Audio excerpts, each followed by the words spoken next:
В этом году более 40 ингушских выпускников стали курсантами военных вузов. Об этом в своем телеграм-канале сообщил глава республики Махмуд Али Калиматов. Цитата.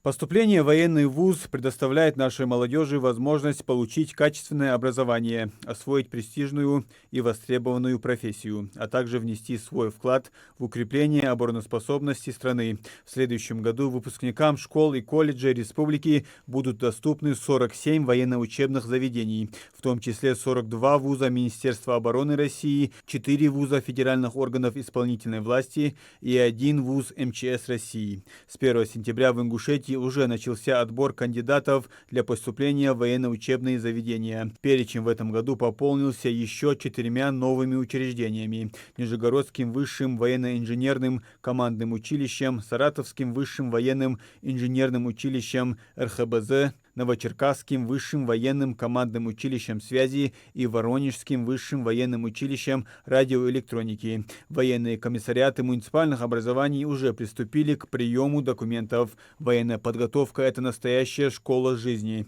которая формирует сильный характер, воспитывает чувство ответственности и патриотизма. Важно отметить, что учащиеся находятся на полном гособеспечении, включая проживание, питание, медицинское обслуживание и последующее трудоустройство. Уверен, что они успешно пройдут обучение и пополнят ряды офицерского корпуса российской армии.